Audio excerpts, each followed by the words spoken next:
Welcome everyone to another update video. I did promise to do an update video today, and today we're looking at the global tropics again.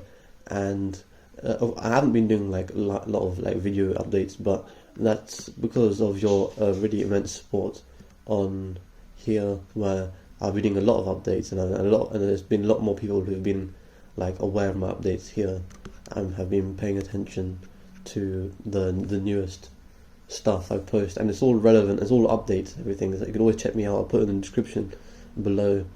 I'm very active on here, and a lot of people which gave a lot of support on these, and all the information is here. So for what we do have, of course, Hurricane Helene was the main big title, and we have like our peak analysis and like our future forecasts like all here. And this is the peak for our peak analysis that we had for Hurricane Helene, or Major Hurricane Helene, Category 4. It was with winds of 145 miles per hour, pressure of 936 millibars. It was moving northeast at 25 miles per hour at its peak. This is like closest peak intensity, and yeah, there's a lot of different updates. Like today, we've just done another new update. We had a couple of these ones. So like we've had this 19W, which is now Jebi, which we'll get into in a second, and we have Hurricane Isaac, which we'll discuss as well. So yeah, you can check us out here. Alright, so actually looking at the global tropics now, so I'm just going to update the page. So we have a lot of systems, like quite a lot of systems.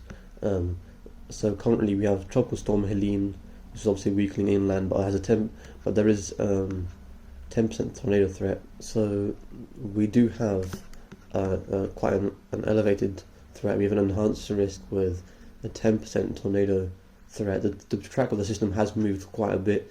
It was initially meant to recurve upwards like through Atlanta up here, but it's now moved outwards like this and then gone inwards. Is between the interaction of an upper level low and this tropical system. This can be seen better here. We've got a much more dry air mass here with this deep digging trough.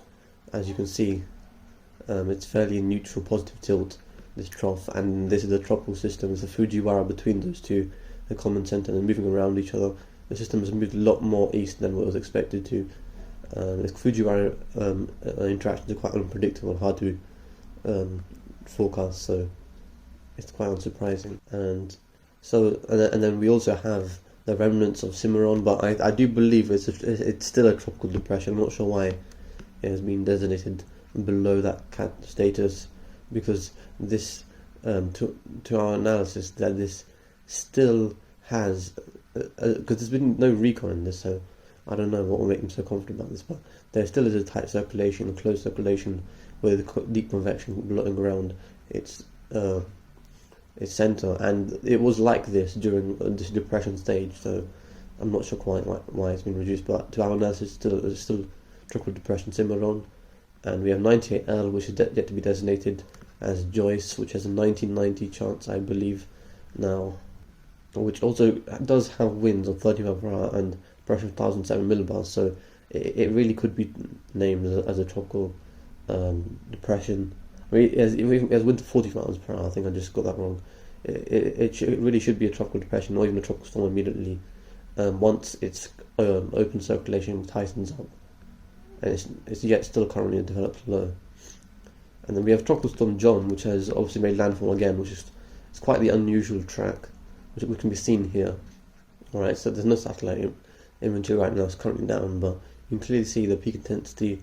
They have reduced the peak intensity of John, which is a bit odd, but yeah, I mean, we have that update on our own. But yeah, and you can clearly see it became a remnant low, but then it became John 2, so essentially it became John again, and it became a hurricane again and made landfall close to the location. Well, yeah, I do believe it made, so it made landfall, came back out, and it's about to make landfall again near this region east of Manzanillo. And then we have Hurricane Isaac, which is quite interesting because it's developed quicker than I thought, and currently this here is our update for Hurricane Isaac with 75 mile per hour winds, pressure of 979 millibars, moving east at 14 mile per hour, and looks pretty well. And what we've said is that it has a well-defined vortex. It's a well-defined vortex with tight circulation. A deeper analysis and satfix show its hurricane strength. There's good ventilation aloft with better distinct banding to support this. It's clearly visible and continues to persist as a hurricane with some vertical shear. And we'll just show that right now. So here is the shear, which clearly shows that there is some vertical shear. We have about 15.8 knots at 236.7 degrees, and the conditions are neutral. They are not extremely favourable, but they're still at neutral phase in terms of favourability. But the system, despite only having minus 60 convection all around its centre, it's still tight, and it's got other structural characteristics that's helping it maintain itself.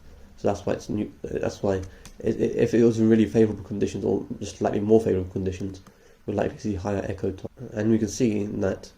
The eye wall replacement cycle probabilities went up slightly, but it does have a tighter contracted eye wall than previously before, and now clearly it is strengthening again and is potentially to continue to strengthen. And maybe peak at 85 mile per hour. Not sure yet, but we will yet to see. We have Invest 98W also, which is basically fizzled out and shouldn't be an invest anymore realistically. We have Tropical Storm Jebi, which has the potential to become a typhoon. It really does depend though if it is able to get through the vertical shear as well. And it's currently over some of these islands, although I need to figure out which islands they are. Yeah, so the Joint Typhoon Warning Centre, JTWC, has forecasted a typhoon strength of 80 miles per hour, and a lot of these systems this year have been quite northern in latitude and in their intensification phase, like close to Japan, because of the very favourable conditions near Japan, much more above average than usual. Now that can be seen here. So temperatures have cooled off a little bit now compared to before, but before it was actually much higher than this. It was actually more towards 31 and 32 degrees Celsius around this region. It's now cooled off a little bit to 29 to 28 degrees Celsius. Obviously it's becoming a little bit more later season, but more favourable conditions are down here, but still these systems are expected to move through this favourable conditions. And we do have another area which we'll discuss in a second. Alright, and then we have Tropical Depression 20 here, which should develop, and the models are clearly hinting at that this is becoming quite a big and well-developed system, and it has potential to do so. Currently it's very favourable conditions, and it is over the most favourable Western Pacific conditions right now, so really it could intensify the most with a lot of high sea surface temperatures, and with quite moderate deep ocean heat content values. And the JTWC are forecasting a category 4 peak at 130 miles per hour. I'm not surprised that the system could actually intensify more. The track was going through a little bit more westwards by the icon, which will show. This is showing more of a recurve upwards, and if it does continue to go through any of these favourable conditions for extended period of time, I am not surprised if this reaches super typhoon status, low end. So here is the GFS scenario for the most recent model run. It shows a very quick strengthening system, rapidly intensifying essentially, and then it basically makes landfall on northern Taiwan. It's going to be a threat for Taipei once again since gaming, and this does show this shows more of a land impact scenario compared to the JTWC. The icon model is very good with tracks typically, and currently is suggesting a much different scenario, with the fact that it is instead going to move westwards and make landfall in southern Taiwan, which is quite a big difference. And so it is yet to be seen, because the icon is very trustworthy when it comes to tracks generally. So it is quite surprising how different this is to the JTWC forecast. Let's also look at the future forecasts for what the Atlantic and I guess all the basins that are set to become more active in the future. I won't really go to silly range. In fact, I'll keep note of the forecast. I'll only go out like about 180 hours, which is basically within normal range.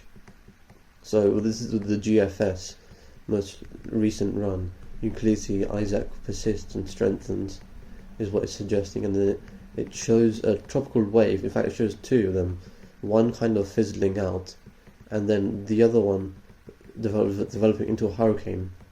And then we have another system in the Gulf of Mexico, which is also set to suggest to become a hurricane as well.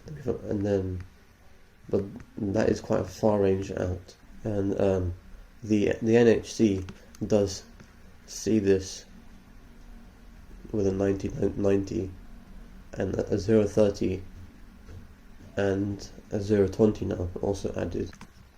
This is the extended range for the icon, which also continues to show the tracks of these systems. So what we're going to pay attention to is the tracks of these systems. So it shows very similar tracks to the GFS for most of the systems, except the 1990 system, I do believe, actually weakens and potentially has a Fujiwara effect with the system behind it, which then strengthens quite significantly. Obviously, the intensities in the icon are not very reliable, but the tracks are. So, but it is suggesting quite a strong hurricane. In fact, major strength is what likely to be excluding biases of this. And even the tropical storm is potentially forecasted behind that.